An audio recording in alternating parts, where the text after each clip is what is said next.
Michael Jordan almost signed with Adidas. That one decision would have cost him billions. He didn't like the shoes. He didn't trust the brand. He didn't even want to take the meeting. His heart was set on Adidas. 3 stripes, global prestige. That was the dream. But Adidas fumbled. Converse played it safe. And Nike? Nike made the biggest gamble in sports business history. They didn't just offer him a deal. They handed him a blank canvas and let him paint a legacy. What came next wasn't a sponsorship. It was a takeover. Because when Jordan finally said yes, he didn't just save Nike. He hijacked it and built an empire inside their empire. Chapter 1. The collapse before the crown. The year was 1984. Nike was bleeding. The running boom was over. Sales were collapsing. The company had just posted its first ever quarterly loss. Nike stock had cratered from its highs. Shareholders were panicking. In the basketball world, Nike didn't even register. Converse ruled the NBA. Magic, Bird, Dr. J, Adidas ruled the world, with European swagger and timeless stripes. Nike, they were still a track shoe company. Basketball was an afterthought. One Nike executive later admitted, "We were on the verge of collapse. No one saw a path forward." Enter Sonny Vaccaro, a brash marketing consultant with a gambler's gut and zero patience for committees. In a smoke-filled conference room at Nike headquarters, he made his pitch. Forget signing 5 average players, put everything on one. The room stared in silence. Who? Michael Jordan. Now that got a reaction. Jordan was just a rookie, drafted 3rd. No NBA experience. Nike had already scouted other names. Olajuwon, Stockton, Drexler. Jordan wasn't even a priority. That's insane, one exec muttered.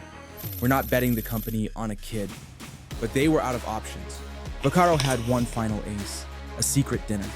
Just before the 1984 Olympics, he met Jordan at a Tony Roma's in Santa Monica.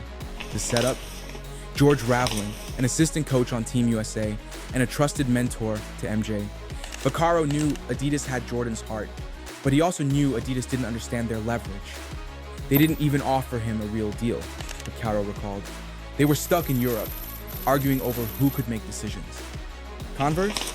Even worse. They said he could join their roster, but not surpass Magic and Bird. And Nike?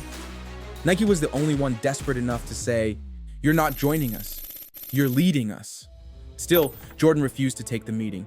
It took his mother, Dolores Jordan, to change his mind. Michael didn't want to go, his agent David Falk said. But Dolores told him, "You're going to hear them out." So Jordan boarded a plane to Oregon.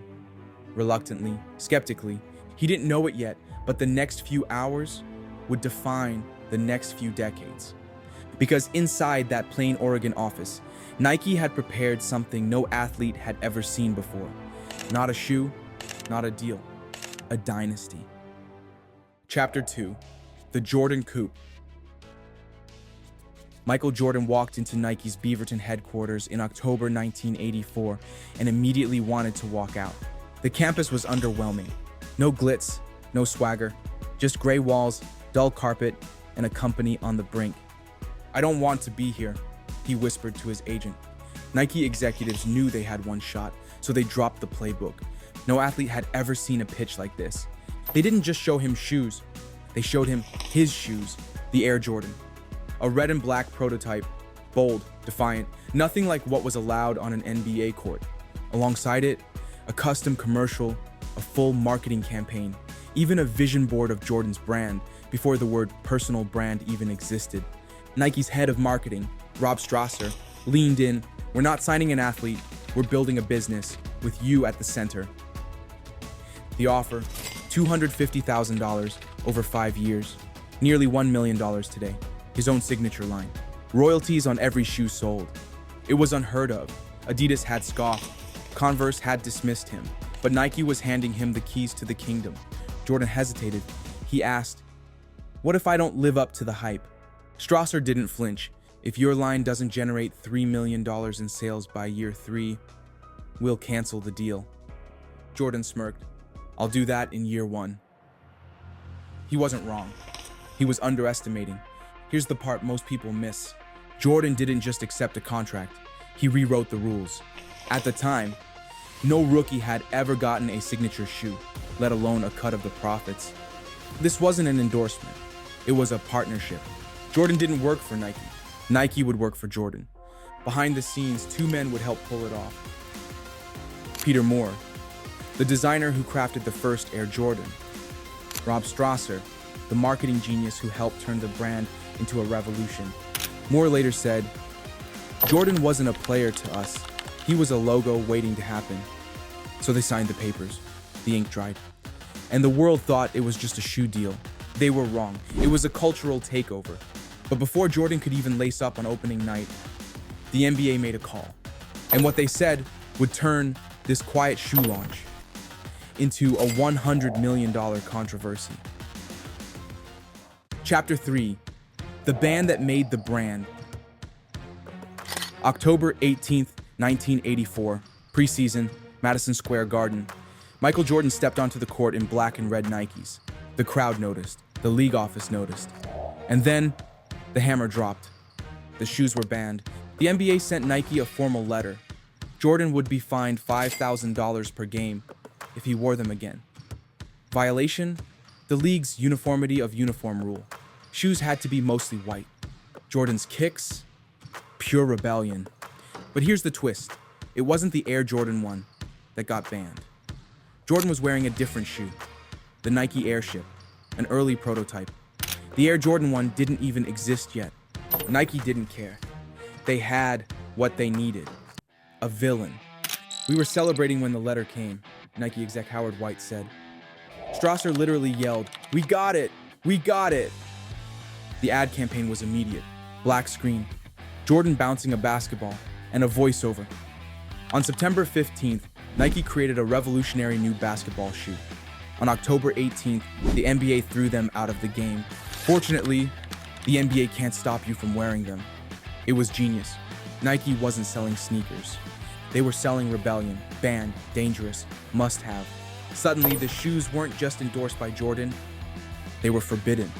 Nike projected $3 million in sales by year 3. They hit $126 million in year 1. And here's the craziest part.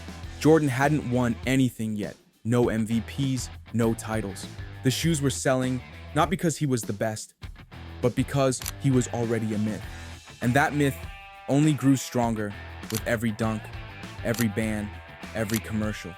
"We didn't sell footwear," one exec later said. "We sold flight." But Jordan and his team weren't just building a brand. They were building a system. And the real money, it wasn't in sneakers. It was in owning the story. Before we dive into the next part, here's something that could seriously level up the way you invest. If you're looking for professional grade insight, not social media hype, you need to check out Seeking Alpha. Their Alpha Pick service gives you 2 hand-picked stocks every month with a proven history of strongly outperforming the market. These aren't random tips. They're backed by data-driven analysis and real performance. Want proof? Click the link in the description to see the track record for yourself.